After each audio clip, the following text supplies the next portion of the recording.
Welcome to Monk's Temple. Close your eyes if you are able. Soften your gaze. Lower the shoulders. Unclench the jaw.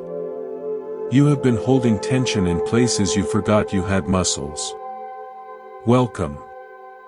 You did not arrive here by accident. In the Buddhist framework, nothing arises without cause. Every meeting has 1,000 invisible threads. You are here because something in you is tired of performing. Not tired of living. Not tired of loving. Just tired of the performance. The constant curation. The internal monologue that asks, am I winning? Am I falling behind? This fatigue is not a flaw. It is the first whisper of wisdom. We speak of the Dharma as a raft. You do not carry the raft on your back once you reach the far shore. You leave it at the water's edge.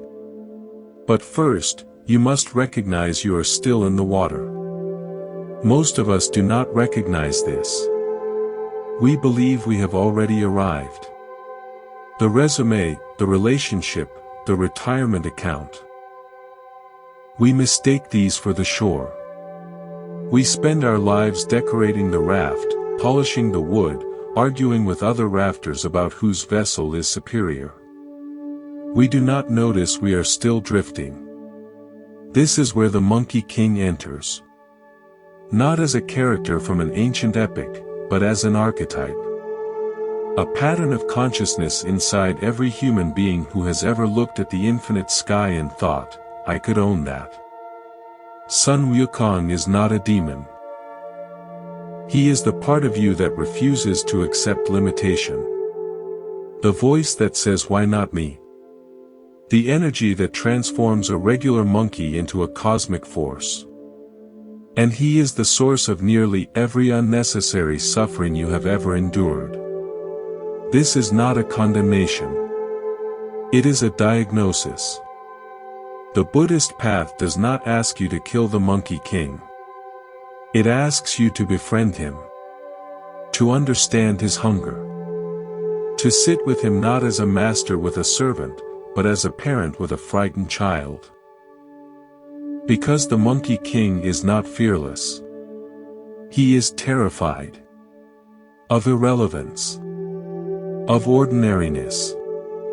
Of being just one monkey among 10,000 on just one mountain among 10,000. He does not seek power because he loves power. He seeks power because he believes power is the only thing that will protect him from the void. Here is the psychological insight that changes everything: the void does not need protection. The void is not an enemy. It is simply the space in which all things appear and disappear. You cannot fill the void. You can only learn to float in it. Her name was Patricia. She carried a battered leather satchel everywhere. 15 pounds. Client meetings, dinner, even beside her bed. It sat on the nightstand like a sentinel. Patricia was a chief operating officer. 600 employees. She had built her career on preparedness. Every contingency, every data point, in that briefcase. Her therapist, Dr. Reyes, asked, what would happen if you left it at home? Patricia laughed. I'd fail. I'd be exposed. Exposed as what? She could not answer. One Monday, her briefcase was stolen. Smashed window, empty garage. Gone. Laptop, files, backup charger, ancient mints from 2019, all gone. She called in sick for the first time in 11 years. Sat on her couch. Stared at the wall. And then, slowly, something shifted. She was not panicking. She was not fired. The company did not collapse. Her assistant found the files in the cloud. The earth continued to rotate. Patricia bought a smaller briefcase.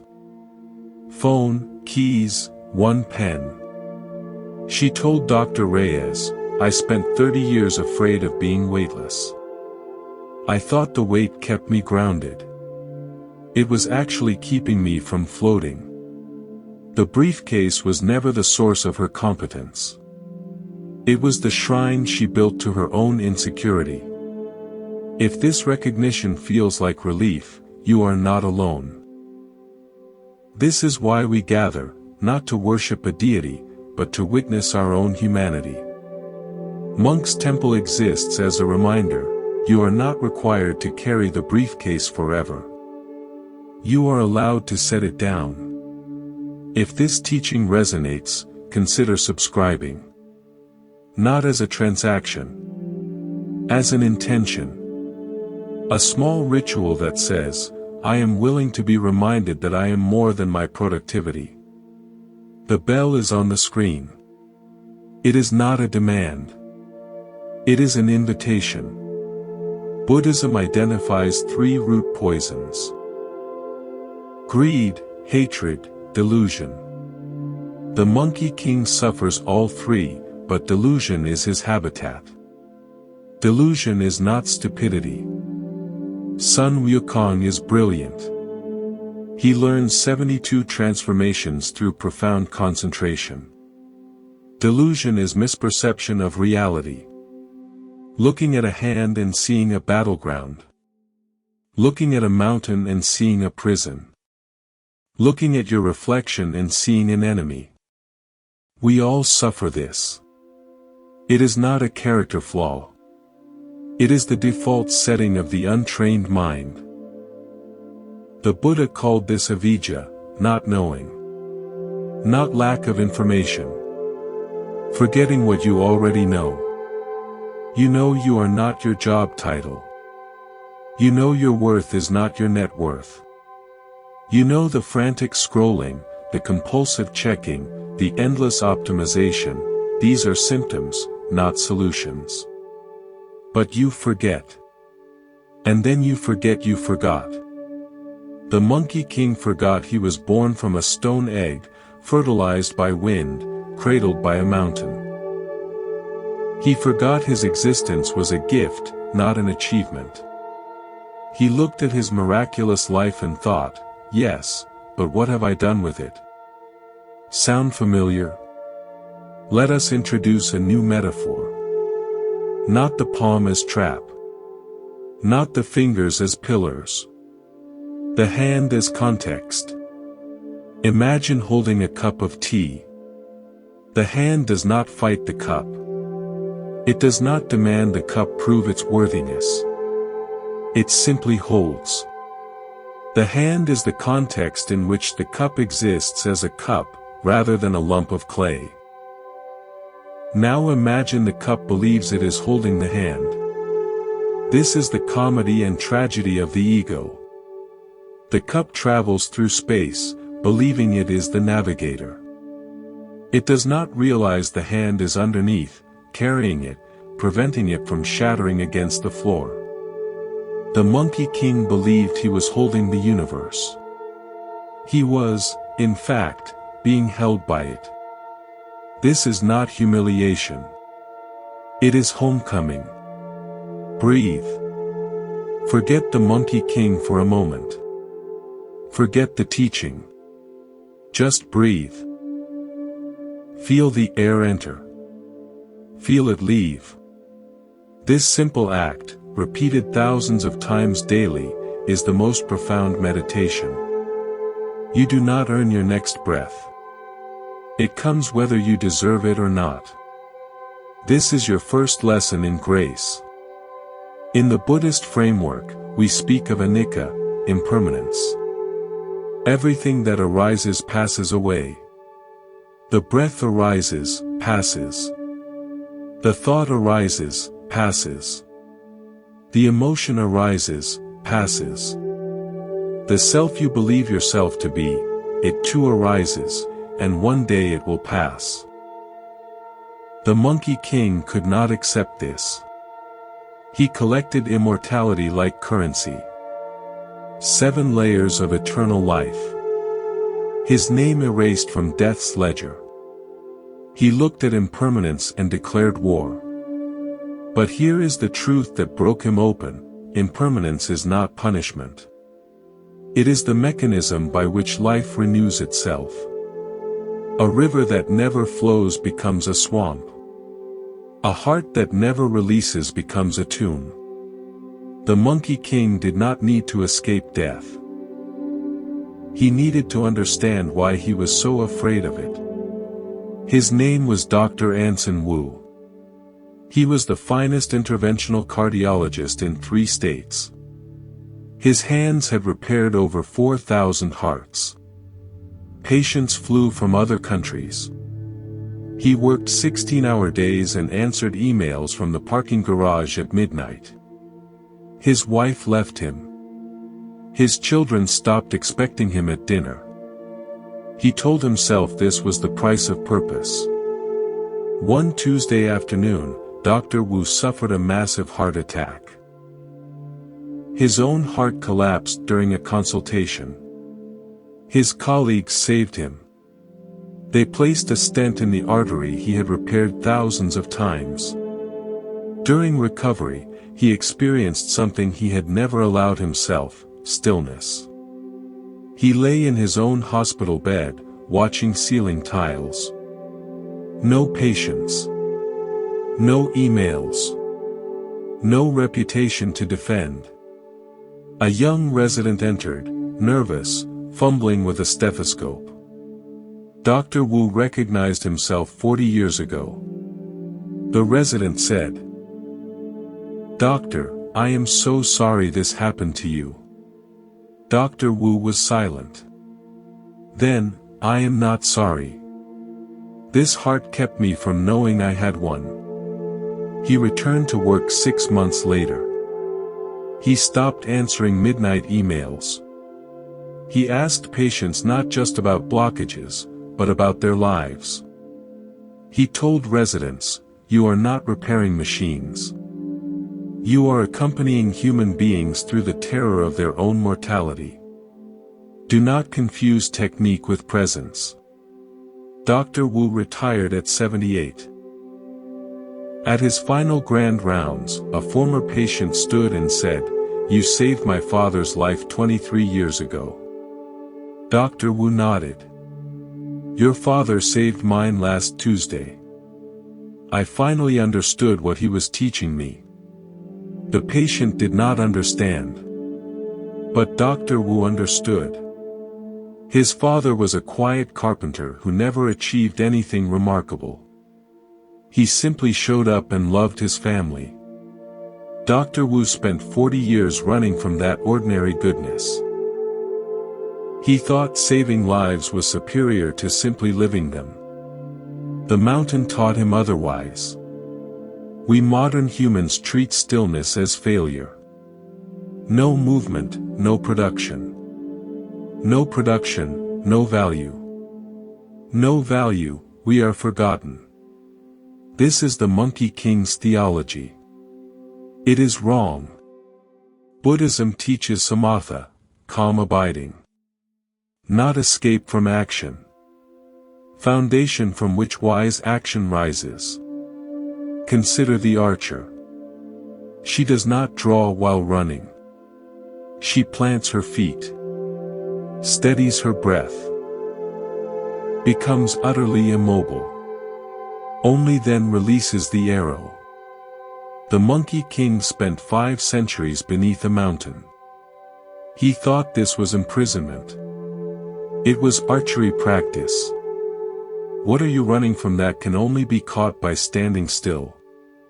His stage name was Danny Chance.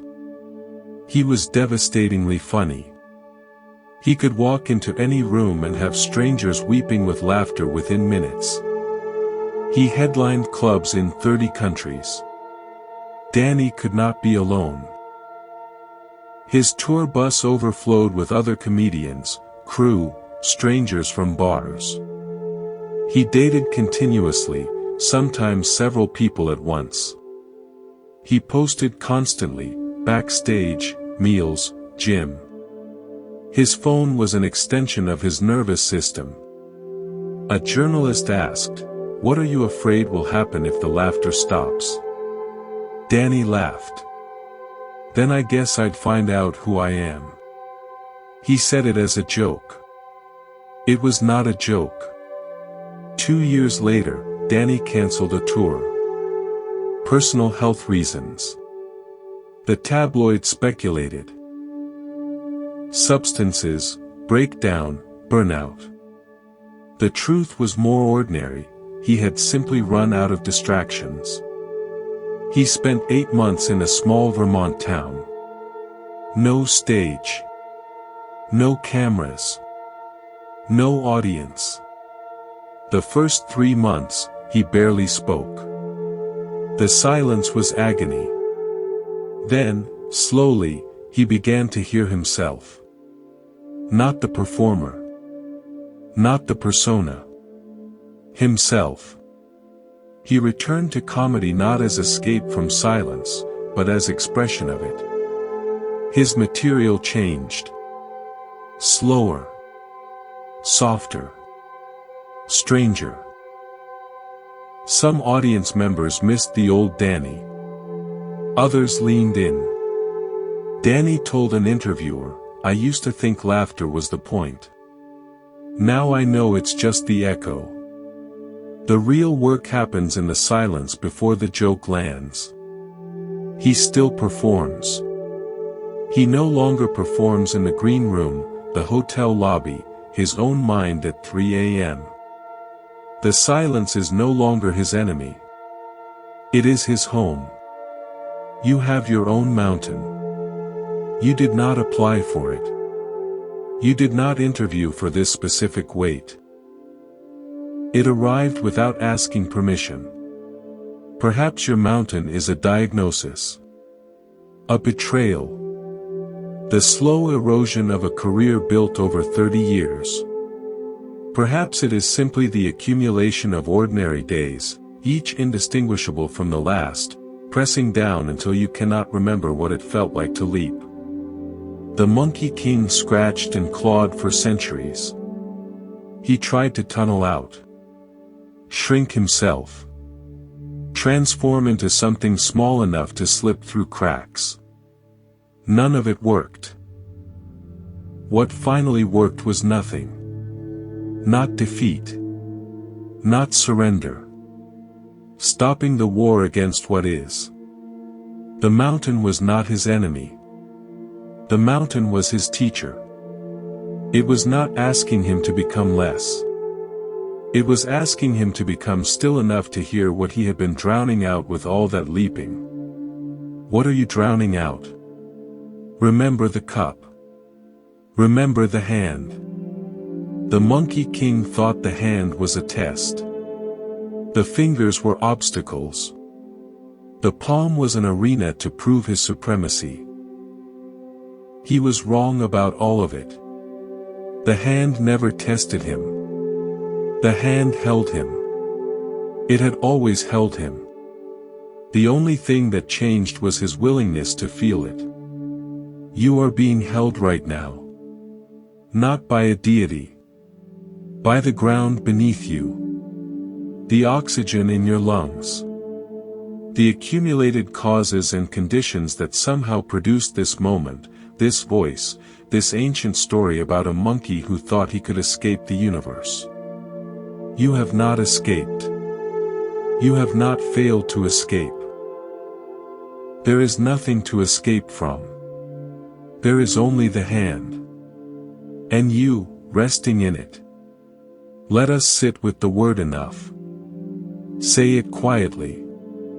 Enough. Not more. Not almost. Not I will be enough when. Just enough. The Monkey King never felt enough. This is the secret beneath his 72 transformations, his war against heaven. He was not fighting gods. He was fighting the unbearable sensation of being ordinary. He looked at his monkey life and thought, this cannot be all there is. Have you thought this? In the middle of success, love, health, have you felt the whisper, this cannot be all there is? That whisper is not a curse. It is the soul recognizing it was made for more than acquisition. The tragedy is what we do with it. The Monkey King tried to fill the whisper with power. More transformations. More immortality. More recognition. He carved his name at existence's edge, hoping the whisper would stop. It never did. Because the whisper was not asking him to become more. It was asking him to recognize what he already was. Her name was Camilla. She inherited $140 million on her 25th birthday. She spent the first year acquiring apartments in 3 cities. A painting costing more than most hospitals. A closet requiring an inventory app. Galas where guests discussed private islands like grocery lists. She was miserable. Quiet, bewildered misery. She had everything she was told to want. She wanted to want it. Her therapist, Dr. Chen, said, stop acquiring. Start releasing. I donate. My foundation gives 8 million away. Not your money. Your identity. Camilla sat with this for 3 months. Then she transferred control of the foundation. Sold the apartments, kept one small house. Donated the painting anonymously. Her family held an intervention. You are throwing away your legacy. Camilla looked at these successful, miserable people who taught her enough was always the next acquisition. I am not throwing away my legacy. I am finally meeting it. She now works at a women's shelter. She makes tea, listens, holds babies while mothers attend interviews. Someone from her old life asked, don't you miss the power? I was never powerful. I was surrounded by expensive walls. I thought they protected me. They kept me from touching anything real. The whisper transformed. It no longer said more. It said here. Buddhism distinguishes craving from aspiration. Craving is the Monkey King's disease. I will be satisfied when I obtain what I do not have. It believes the present is insufficient. Craving is never satisfied because obtaining only reveals the next unheld object. Aspiration is different. I will express what I already am. It does not chase fulfillment. It radiates from it. The archer does not crave the target. She aspires to express her training, her stillness, her union with bow and arrow. The target is not the goal. The expression is the goal. The Monkey King confused craving with aspiration. He thought he wanted enlightenment. He actually wanted to be recognized as enlightened. The title. The status. The cosmic respect. Enlightenment is not a title. It is not awarded. Recognition is a byproduct, not the objective. You cannot achieve enlightenment like a promotion. You remove obstacles preventing you from seeing what has always been here. What are you craving that you mistake for aspiration? His name was Jean-Luc. 7 generations of vintners. His family's Burgundy vineyard produced grapes described with religious vocabulary. Jean-Luc inherited the domain at 34. He was terrified. He spent every waking moment trying to produce a vintage worthy of his ancestors. He walked rows at dawn, touching each cluster. Argued about fermentation. barely slept during harvest. His wife said, "You do not love wine. You are afraid of it." He dismissed her. Spring 2016. A late frost, brutal and complete. Buds turned black. The entire crop destroyed. Not a single bottle. Jean-Luc walked through dead vines and felt something he had not felt in 20 years. Not fear. Not failure.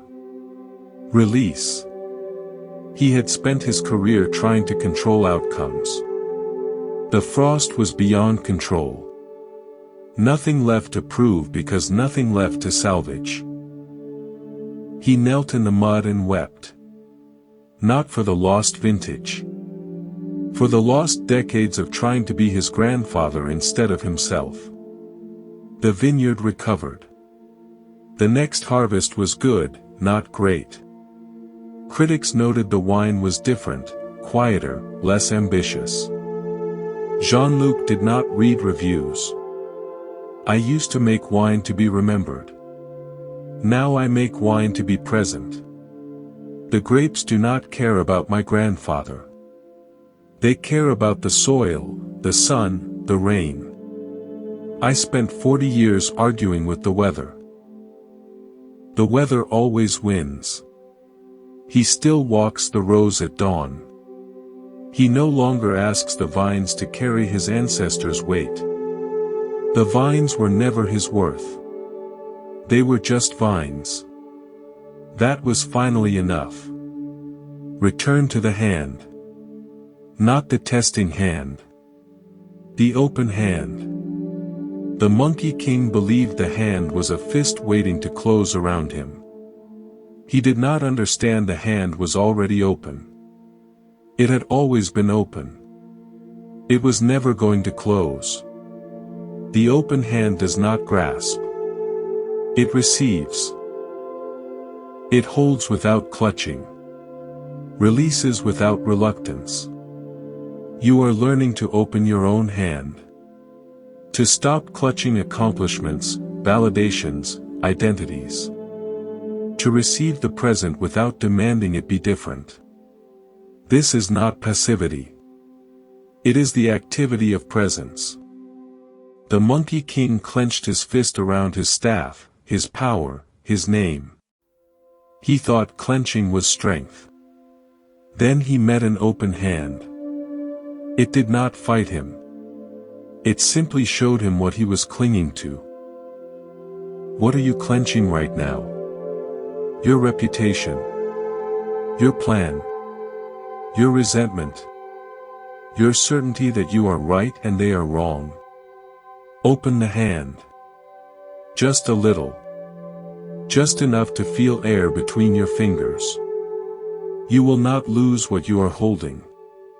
You will finally be holding it freely. 500 years beneath stone. 5 centuries of scratching, clawing, transforming, attempting escape. Then, one day, the Monkey King stopped. Not because he was defeated. Because he was exhausted. He had tried every strategy. None worked. The mountain was still there. He was still there. The war between them had become his entire existence. He stopped fighting the mountain. He started feeling it. The weight. The cold. The silence. Insects moving across stone. Wind finding its way through cracks. He stopped asking when will this end. He started asking what is this. That was the moment the mountain became his teacher. You do not need 5 centuries. You need one moment of genuine curiosity. Not how do I escape this? But what is this? Try it now. Whatever you are carrying, that weight in your chest, that spinning thought, that old wound, do not try to fix it. Do not try to understand it. Simply feel it. What is this? Not a problem to be solved. A sensation to be experienced. The Monkey King spent 500 years trying to escape his mountain. The mountain was never the obstacle. His resistance was the obstacle. When resistance ceased, the mountain ceased to be a prison.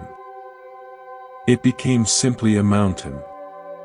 He became simply a monkey. And that was enough. Let us speak about control. The Monkey King believed control was the highest attainment. Control his transformations, control his identity. Control his immortality, control death. Control heaven, control how the universe perceived him. He was wrong about everything.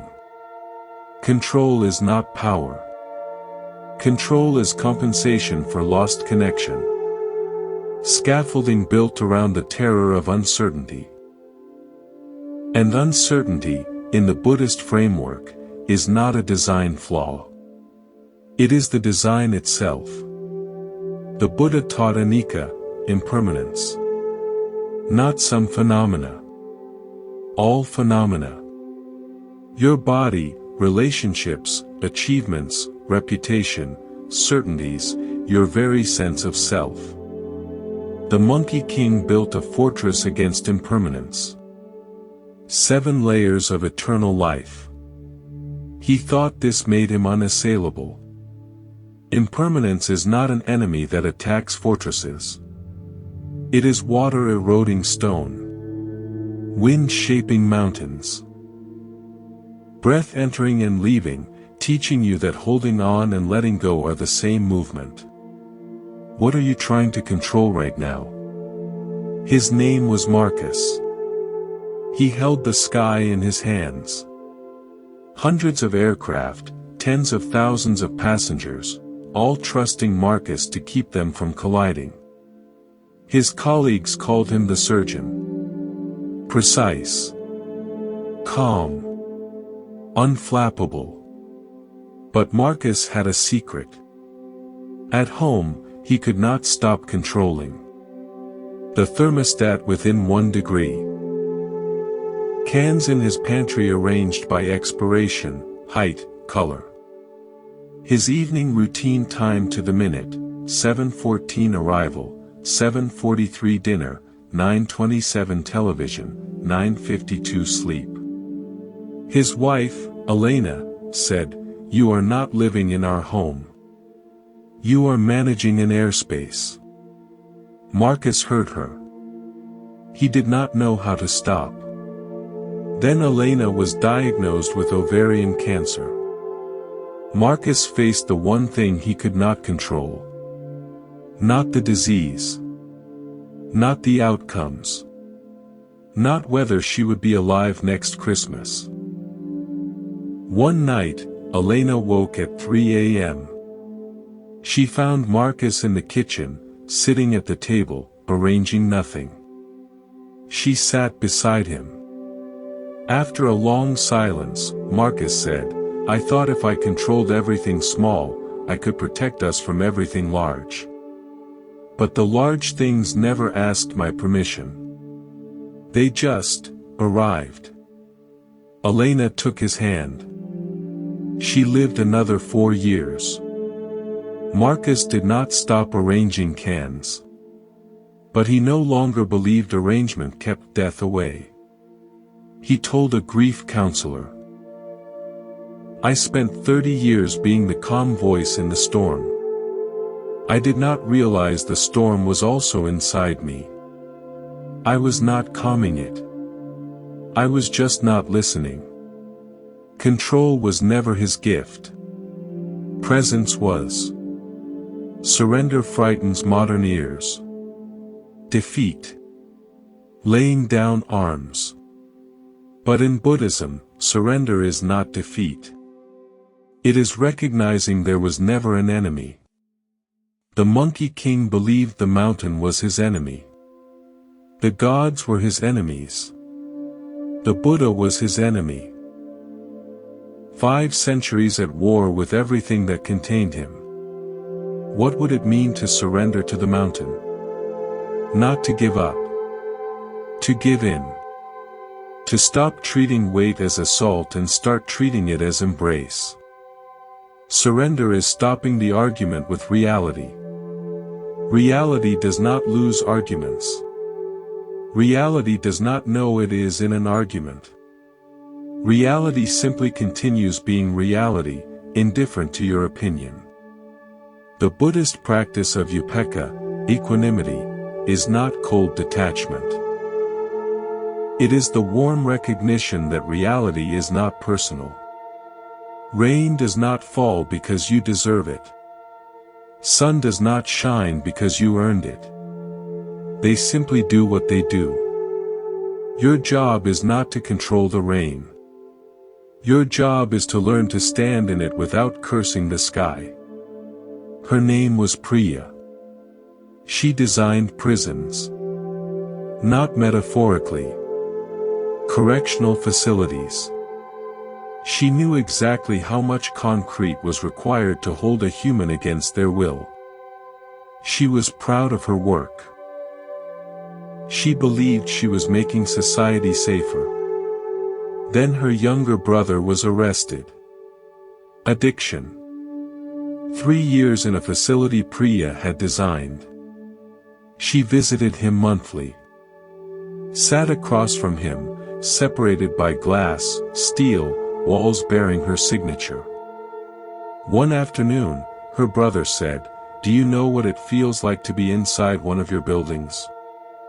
Not as the architect. As the contained."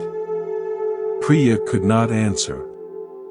It feels like the walls are not keeping anyone out. They are keeping me in. I know you built them. I know you believed you were helping. But every time I touch this concrete, I am touching my sister's fear. Priya never designed another prison. She spent 2 years examining what she had been trying to contain. Not inmates.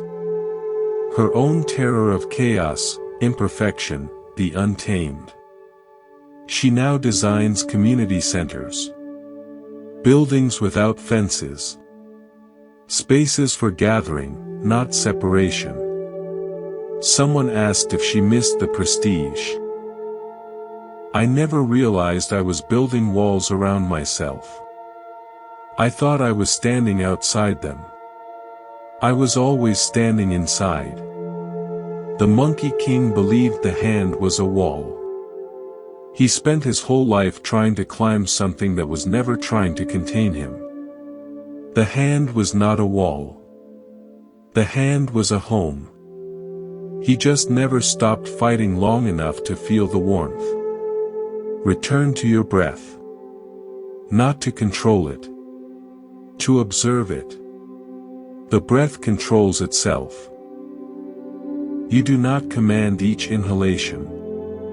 The body remembers. Your job is not to manage the breath. Your job is to stop interfering. This is the model for all wise action. Not frantic management. Quiet, trusting presence. The Monkey King tried to control the universe. The universe continued being the universe. It did not resist him. It did not cooperate. It simply continued, vast and indifferent, holding him exactly as it held everything else. He mistook indifference for hostility. He mistook the open hand for a closed fist. What are you mistaking right now? What if the thing you are fighting is not fighting you? What if the limitation you rage against is not punishment but parameter? What if the mountain is not your enemy but the very ground beneath your feet? You cannot control the weather, the market, whether your loved ones recover or remain. You cannot control what anyone thinks of you. But you can stop trying to control. And in that stopping, you discover something extraordinary. You were never in control. And you were always held. The hand was open the entire time. Let us speak about waiting. You are waiting for something. Perhaps you know what it is. Perhaps it has been so long that you have forgotten the original desire, retaining only the posture of anticipation. Hands slightly open. Neck tilted forward. Breath held. The Monkey King waited 500 years. Not patiently. He spent the first 4 centuries scratching at stone, screaming at gods, transforming into smaller and smaller creatures hoping to slip through cracks that did not exist. He was waiting for rescue. For vindication. For the universe to admit it had made a mistake. The universe admitted nothing. This is the cruelty and the mercy of waiting. The universe does not acknowledge your timeline. It does not apologize for making you wait. It simply continues, unfolding according to its own rhythms, indifferent to your urgency. Buddhism calls this khanti, patience. Not the patience of resignation. The patience of trust. The deep confidence that what is arising is exactly what needs to arise, even if you cannot yet understand why. The Monkey King did not learn patience. He was patience.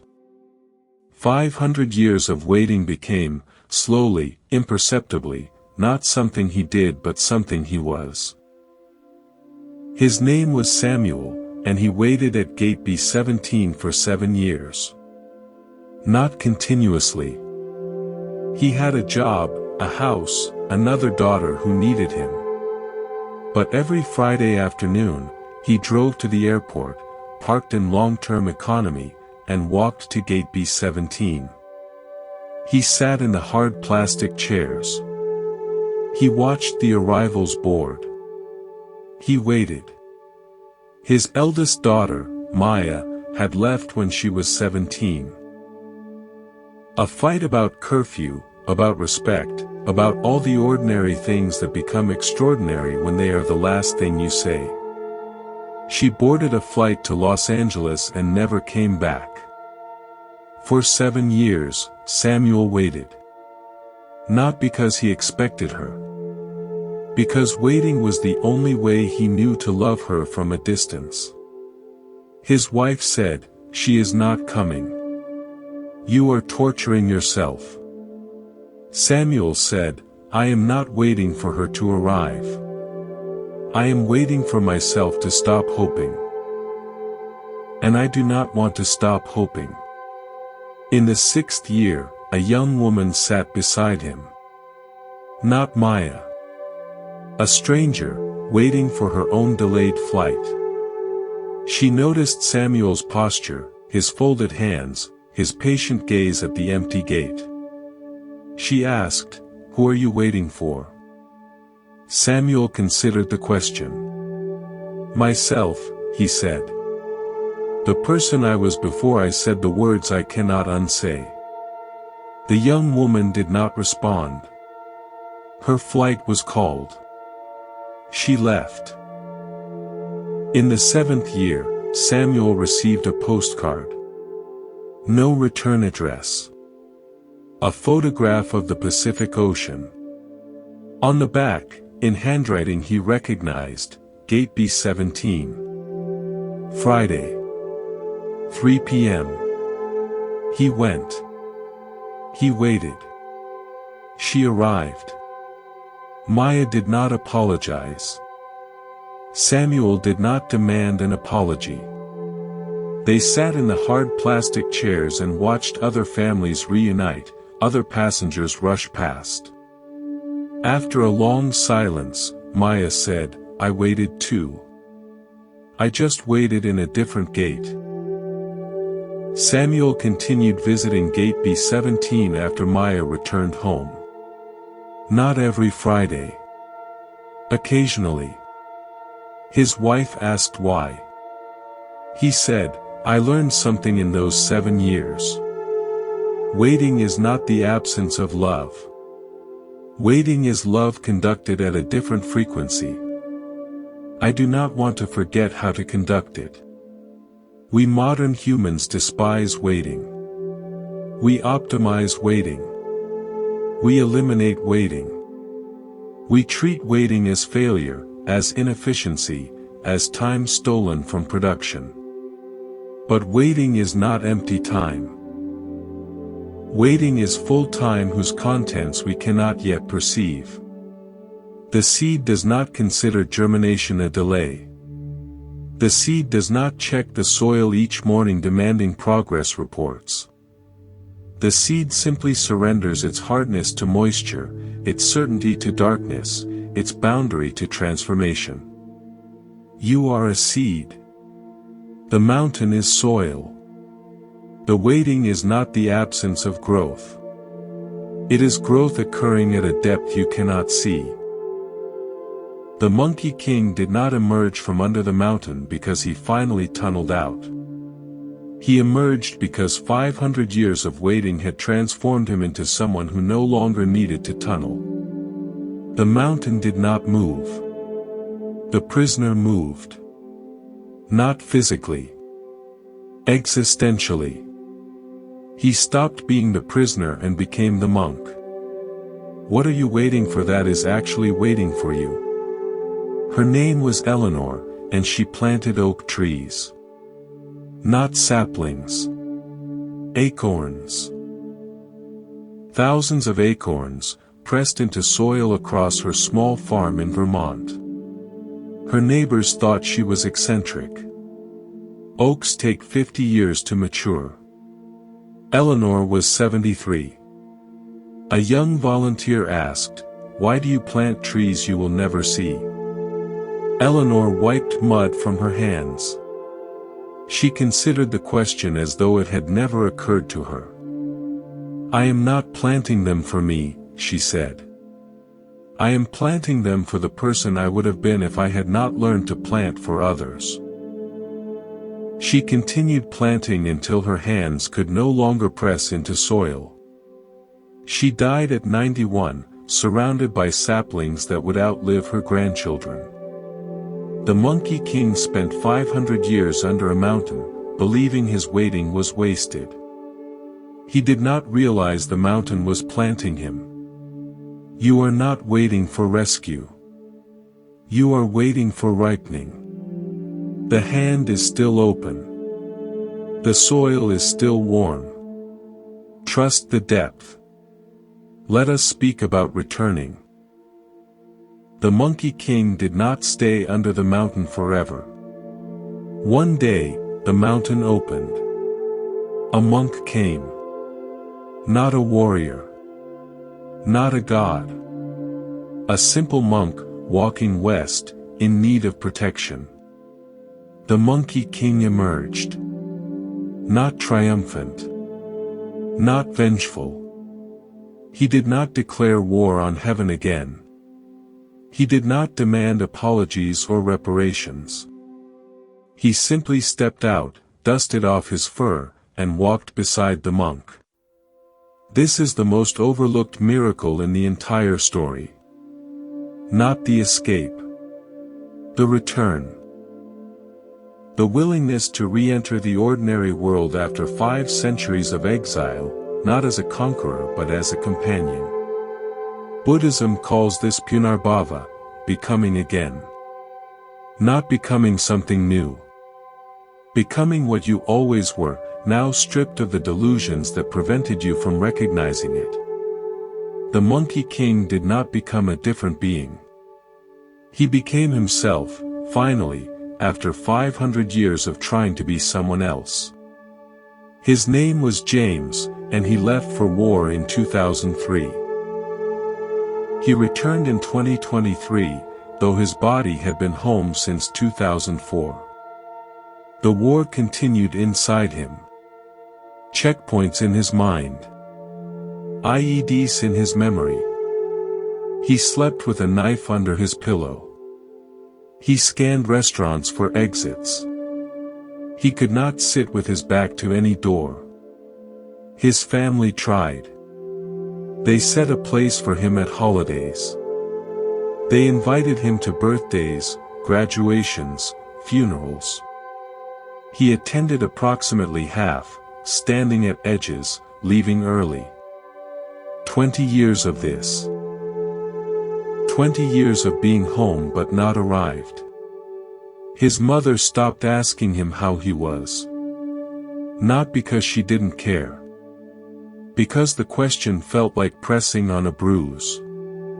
His father stopped trying to engage him in conversations about sports, weather, the mundane architecture of civilian life. The gap between them was not hostility. It was bewilderment. Neither man knew how to build a bridge across 2 decades of silence. James accepted this as permanent. He believed he had become someone who could inhabit a house but never a home. Then his nephew, 8 years old, asked him a question. Not what was it like over there? Not why are you sad? Just, Uncle James, do you think you could teach me how to fish? James did not know how to fish. He had never fished. His own father had never taught him. He said yes anyway. He bought 2 poles, a tackle box, a book titled Fishing for Absolute Beginners. He and his nephews sat on the bank of a small pond every Saturday for 6 months. They caught approximately nothing. They talked approximately never. But they sat. Side by side. Backs to the trees, facing the water. The boy did not ask about the war. He did not ask why his uncle flinched at loud noises or avoided crowded spaces. He simply allowed James to be exactly who he was. A man learning to hold a fishing pole, learning to wait, learning to tolerate the vulnerability of being outdoors with nowhere to hide. One Saturday, his nephew said, "You're not as scared as you used to be." James considered this. The sun was setting. The water was flat. The boy was chewing on a piece of licorice, completely unconcerned with whether his observation was profound. "Maybe I'm not," James said. "Or maybe I'm just learning to be scared in the same place as other people." He still has nightmares. He still avoids crowds. He still sits with his back to walls in restaurants. But he no longer believes he is still in the desert. He is in a town, by a pond, beside a boy who does not know he is teaching his uncle how to return from war. The Monkey King emerged from the mountain and walked beside the monk. He did not understand the sutras. He did not comprehend the nature of enlightenment. He only knew that he had been asked to accompany, and he had agreed. Sometimes returning is not a grand homecoming. Sometimes returning is just showing up for the small, unglamorous, entirely ordinary task of being present with another being. The ego hates service. The ego wants to be the hero, the savior, the protagonist. The ego wants credit, recognition, a name carved into stone. But the Monkey King did not carve his name into the pilgrimage. He simply walked. He used his staff to clear paths, frighten demons, protect a monk whose wisdom exceeded his power. He did not demand that the pilgrimage be renamed in his honor. He did not insist that sutras include his biography. He did not require that the monk acknowledge, daily, the magnitude of the protection he was receiving. He simply walked. This is the final stage of ego dissolution. Not the annihilation of self. The expansion of self to include others. Not the death of identity. The liberation of identity from the exhausting requirement to be central. You are not the hero of your story. You are a supporting character in countless stories, most of which you will never read. You clear a path here. You frighten a demon there. You walk beside someone who needs companionship. You offer a fishing pole, a patient silence, a willingness to sit with no agenda other than presence. This is not diminishment. This is enlargement. Your story becomes large enough to hold other people's stories. Your identity becomes spacious enough to include those who do not know your name, who will never credit you, who may not even notice you were there. The Monkey King finally understood that his name did not need to be at the edge of existence. His name was spoken every time the monk called him disciple. Every time he protected someone weaker. Every time he chose presence over performance. Every time he walked instead of leaped, accompanied instead of conquered, served instead of reigned. He was not forgotten. He was remembered in the only way that matters. His actions became inseparable from the journey itself. You cannot tell the story of the pilgrimage without telling the story of the monkey who learned to stop performing and start accompanying. You do not need to wait for the mountain to open. You do not need to wait for a monk to arrive. You are already emerging. Every moment you choose presence over performance, you step out from under your own weight. Every time you listen instead of speak. Every time you support instead of compete. Every time you allow someone else to be the protagonist of their own story without demanding a co-starring credit. You are returning. Not to who you were. To who you always were, beneath the carvings and the signatures and the desperate need to be recognized. The hand is still open. Not waiting for your signature. Waiting for you to place your palm against it and recognize that you have always been holding, and been held by, the same warm flesh. Welcome home. Let us speak about emptiness. This word frightens people. Emptiness sounds like absence, loss, the void. We hear it and think of hollowed-out shells, abandoned houses, relationships that once blazed and now leave only cold ash. But in the Buddhist framework, emptiness is not absence. Emptiness is freedom from fixed identity. A cup is empty not because it lacks value, but because its emptiness allows it to be filled with tea, with water, with wine, with whatever is offered. If the cup were permanently full, it could receive nothing new. The Monkey King spent centuries trying to fill himself. Immortality. Power. Recognition. Transformation after transformation, each one adding another layer to his fortified self. He believed that more was better. That accumulation was the path to invincibility. He did not understand that his fullness was actually constipation. He was so packed with identities, achievements, resentments, and ambitions that there was no space left for anything new to enter. The mountain emptied him. Not through violence. Through stillness. 500 years of sitting with nothing to do, nowhere to prove, no one to impress. Slowly, imperceptibly, the contents of his self began to settle. Then they began to dissolve. Then they began to release. What remained was not the Monkey King. What remained was the awareness that had been witnessing the Monkey King all along. This awareness had no name. No rank. No transformations. No staff. It could not leap 34,000 miles or clone itself into an army. It could only observe, accept, and rest.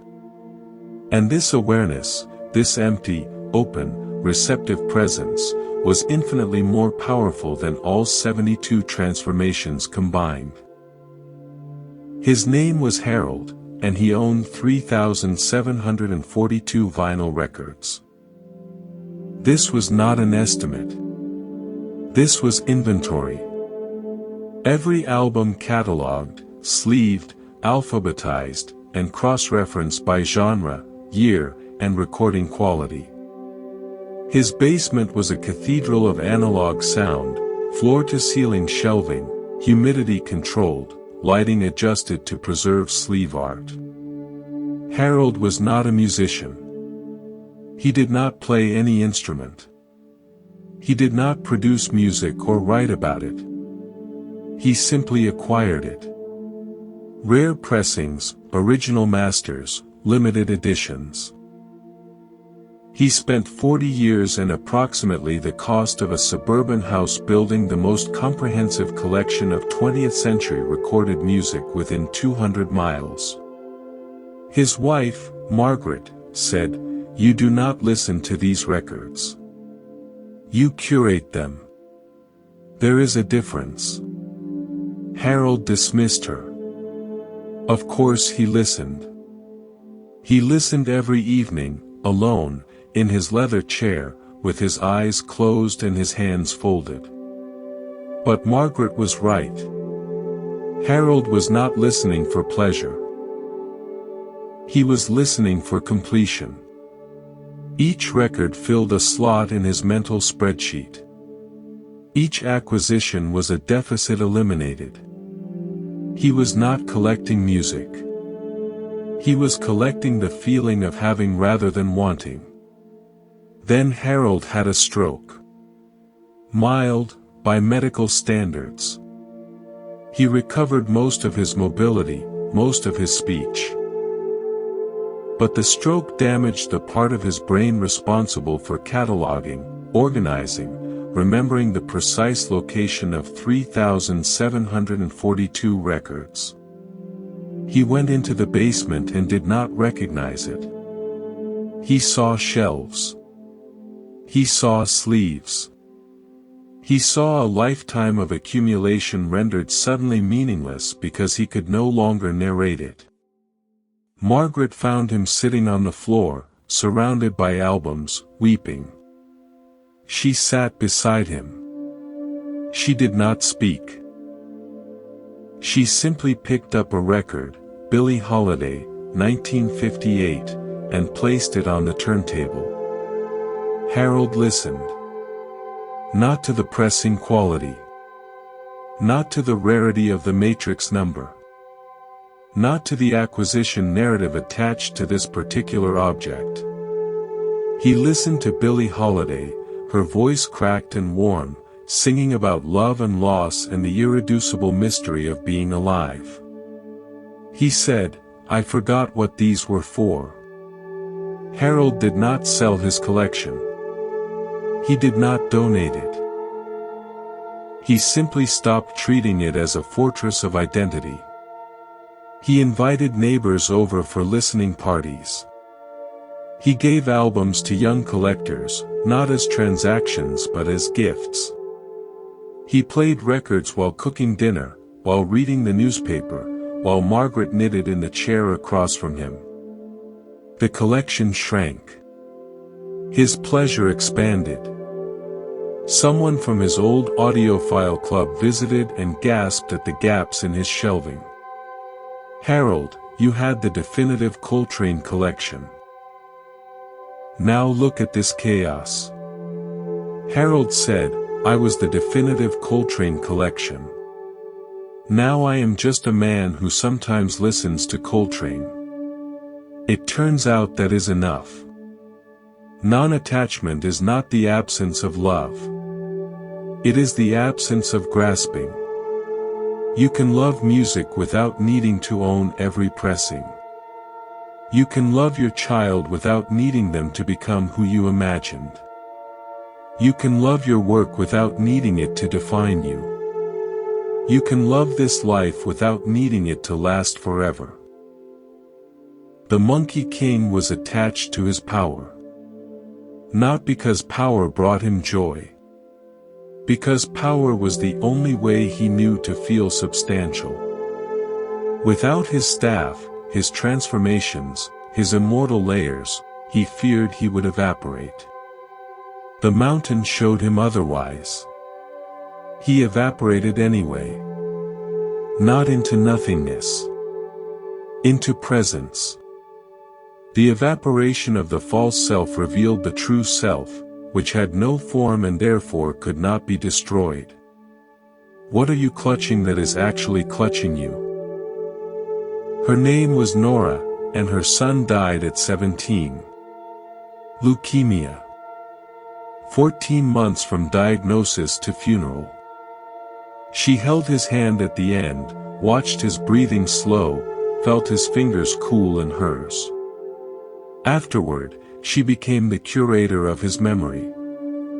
She preserved his bedroom exactly as he left it. The unmade bed. The homework on the desk.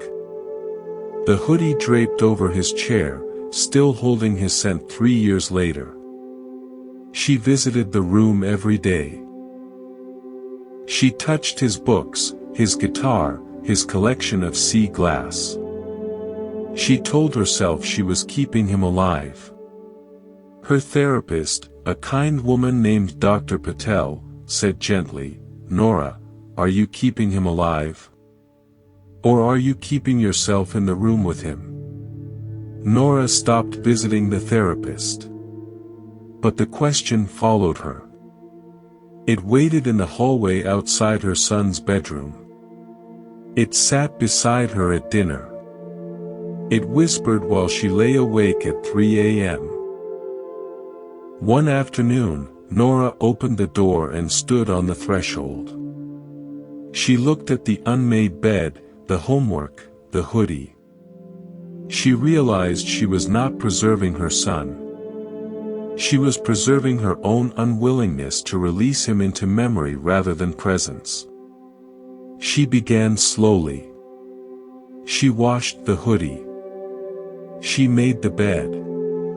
She packed the homework into a box, not thrown away, not discarded, simply moved from display to storage. She did not love her son less. She loved him differently. She stopped clutching his absence and started carrying his presence in a way that left her hands open for the rest of her life. A friend asked if she was finally healing. Nora said, "I am not healing. I am learning to carry grief without being carried by it." The open hand can hold and release. The clenched hand can only hold, and eventually what it holds is crushed. The Monkey King learned to open his hand. Not all at once. Finger by finger. Century by century. He released his need to be recognized. His need to be feared. His need to be central. His need to be immortal. What remained was not nothing. What remained was everything. He became capable of receiving. The monk's teaching. The pilgrim's companionship. The ordinary beauty of a path, a staff, a sky that did not need him to conquer it. You are learning to open your hand. It is slow work. You have been clenching for decades. Your fingers have forgotten how to extend fully. But they remember. Your hand remembers openness. It remembers receiving. It remembers the freedom of holding without clutching. The hand of the Buddha was never a trap. It was a demonstration. Look, the open hand says. This is what you are. This is what you have always been. Open. Receptive. Present. Empty enough to be filled by whatever life offers. Full enough to release whatever life takes away. Let us speak about what remains. The Monkey King completed his pilgrimage. He protected the monk. He faced demons, temptations, his own former arrogance reflected in enemies who wore his old face. He arrived at the destination not triumphant but transformed. He was given a title. He was recognized as a Buddha. The ultimate cosmic promotion. And yet, the story does not end there. Because transformation is not a destination. It is a continuous unfolding. The Monkey King who became a Buddha was still the Monkey King. He still had his staff, his fur, his mischievous nature. He still sometimes forgot himself and had to be reminded by the monk, or by his own heart. Enlightenment did not erase him. It completed him. This is the final teaching of the open hand. You do not need to become someone else. You need to become fully yourself, stripped of the defenses, performances, and accumulated identities that prevented you from recognizing who you already were.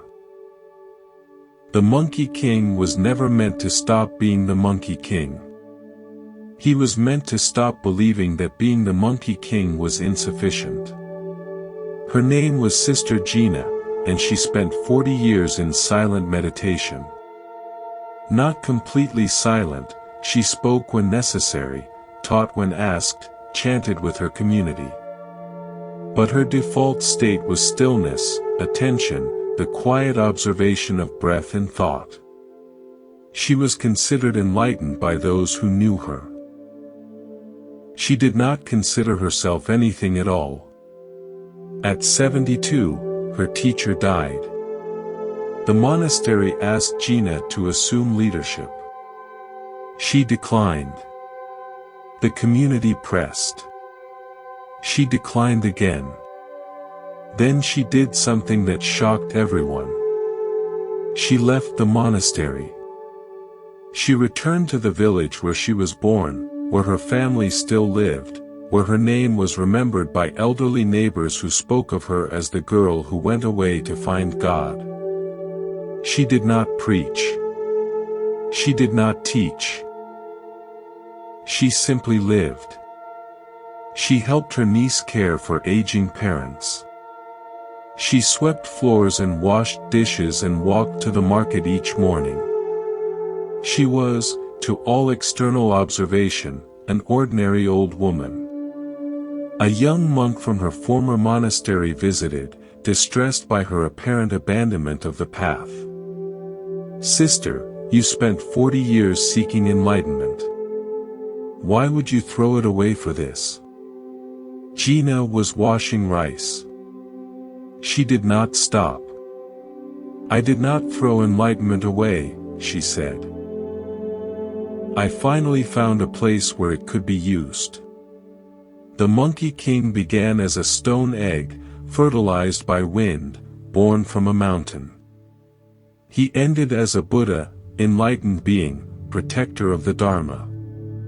But between that beginning and that ending was not a straight line. It was a circle. He returned to himself. Not the same self that left. The self he had been trying to become all along. You are on this same circle. You will not escape the hand because there is nowhere outside it to escape to. You will not conquer the mountain because the mountain is not your enemy. You will return. Not to who you were. To who you always were, beneath the striving, beneath the proving, beneath the desperate need to carve your name into stone. The hand is still open. Not waiting for your signature. Waiting for you to recognize that your palm has been resting against it since before you had fingers to feel with. You are not the prisoner. You are not the conqueror. You are not the hero or the villain or the sage. You are the awareness in which all these characters arise and pass. You are the hand that holds and releases. You are the mountain that contains the stone egg. You are the wind that fertilizes it. You are what you have been seeking. Welcome home.